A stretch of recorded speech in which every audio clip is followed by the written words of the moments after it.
Good morning, folks. This is Greg Judy at Green Pastures Farm. It's a beautiful mid-November day, and it actually is warmed up a little bit today. It was down on let's see, Saturday. This is Monday. On Saturday morning, we had some wind chills. It was in the low 20s, and so we've had plenty of frost. But you know, the clover is still hanging in there pretty good. Typically, you know, if you see it down in the low 20s very many days in a row, your clover kind of just gets zapped. It turns brown. But our clover looks good. Cattle look good. Kind of looking into the sun here, but you can see what they're grazing. This is some really nice stuff. It's most of it's recovered. I can see a few plants down there that's got square tips on them, but you know, we're in December, we're approaching December, so you graze what you got, and this is what we have. And you can kind of see. I'll walk you over where we brought them from in a minute, but yeah, the clover, well, you can see right here, it's looking pretty good. I mean, it wouldn't have hurt if it was another 4 inches taller, but you know, we didn't get any rain for basically all of August and all of September. Those are our stockpile months. We didn't receive any rain. And then the rain started coming in October, and you know, the fescue took off. The clover needed a little bit more heat and time and moisture, which it didn't get.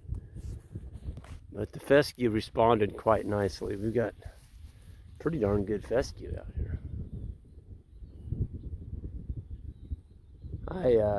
I'm moving the mob this morning, and Isaac and Connor are on their deer stands, and I got a couple of does yesterday, and so I still got my buck tag. I just told the boys, I said, shoot, I've got some meat hanging. Why don't you all I'll do the chores for you today, and you'll hunt. So they've been having a good time. Connor had one. Connor's never hunted deer before, but he had a big old buck come right up behind him, and he was pretty excited when he got home last night. It was the deer got within 30 yards of him and actually put his head down and started grazing right in front of him. He was sitting on the ground against the tree, and anyway, he was one excited young fella.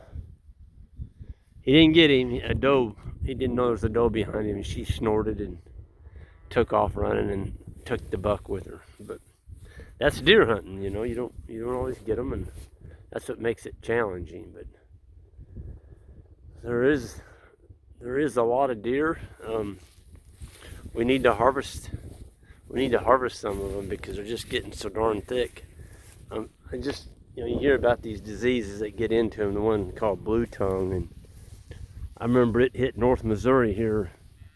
I don't know how many years ago it was, 5 or 6 years ago. It killed all the deer up there. It took years for them to come back. Now look at this. Right there on that hillside is the best grass in this pasture, along with right over there on that hump. This hump right here is not too bad. But right in here, they're not grazing right now. So they went to the candy first, right up there. Right up there on that hill. That's where the candy's at.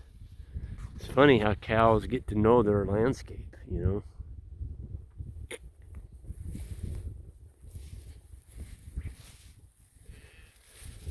But they are doing well.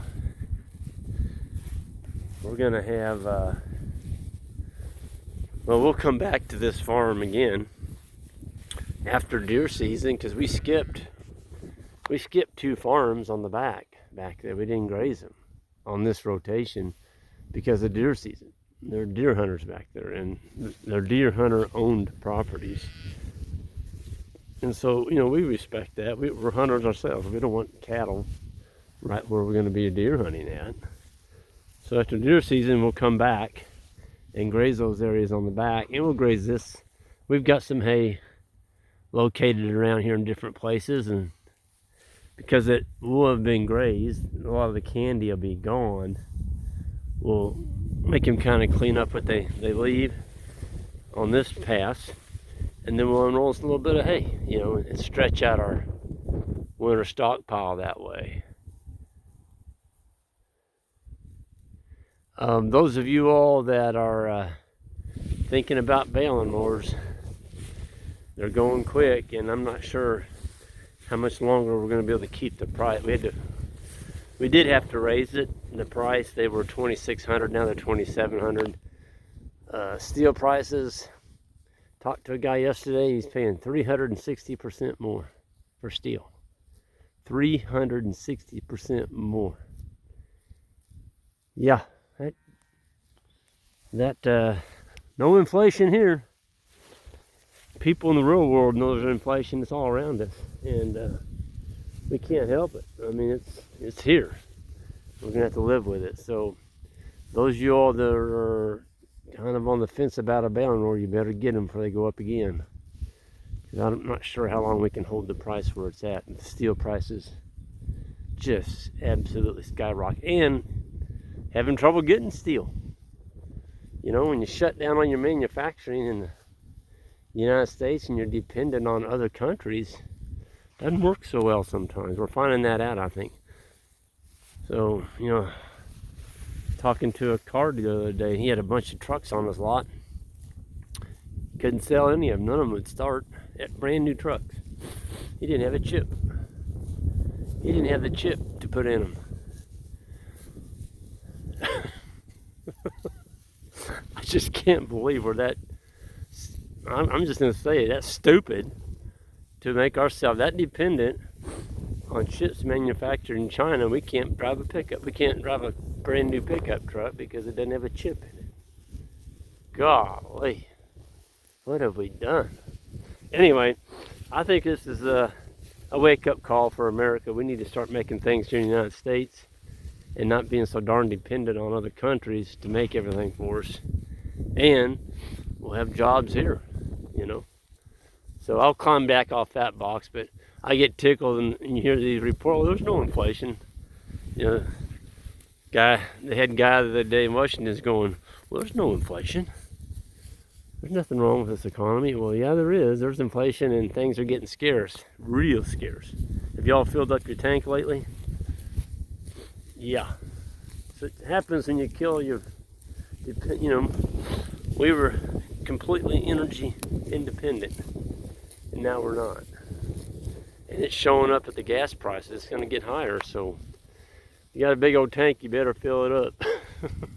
You don't want to pay $4 to $5 a gallon for your diesel. But these guys here, they don't need it. That's what's so beautiful about the livestock business, folks. Look at this. I drove that four-wheeler right here and moved that mineral feeder. That's it. Well, I had to drive my truck over here. I guess I could have walked. It's about 3 miles. Might get a bicycle if fuel prices keep going up. But these guys here, this little heifer here, she's eating grass. She's got bred this year, and she'll give me a calf like one of those next year. And she's doing it all on grass that's growing with sunlight. Talk about regenerative agriculture. So she's regenerating herself right there on grass without using any fossil fuel, and she's putting carbon right back into the soil. It's just a beautiful thing.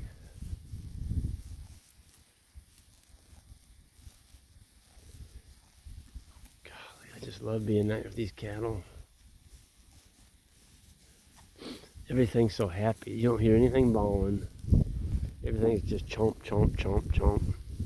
See, this has had about 35 days rest. We came flying through here in October, first week of October, just tipping it. Put a bunch of condition on these cows. And there's a first calf heifer right there. Golly, she's a beaut. She had her first calf this year. Look at the condition on her. That's because she's made right. She's even got fat. deposits right there by our tailhead. Some of these cows have got a little bit of runny, dirty butts. It's all the clover. Just got a ton of clover this year, more than what we need, and it gives them excess protein. People say, well, why are the butts on some of those cows dirty? It's just got not enough grass and too much legumes. That's what's causing it.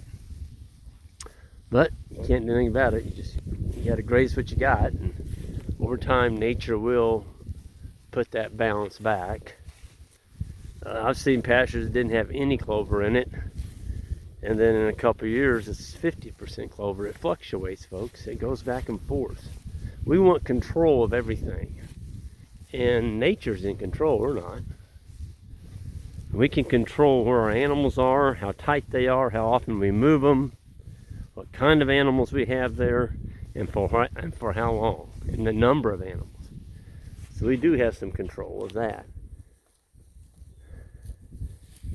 But we don't have control that nature, and in the end she ultimately wins, and so you don't want to fight her at all. I'm going to show you all something. So this is a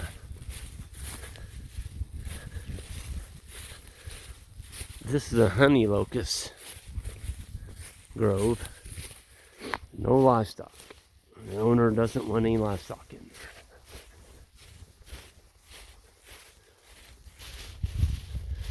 So all he's got is there's just a dead thatch in there. The fescue. There is no legumes in there. None. I mean, it's just thick. Those trees are getting big. There's too many of them. You need to take about half of those out.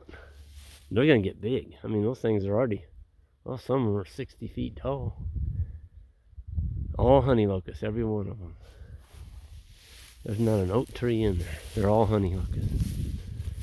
But, you know, people are funny. Oh, we don't want livestock on our land. We don't want them grazing that.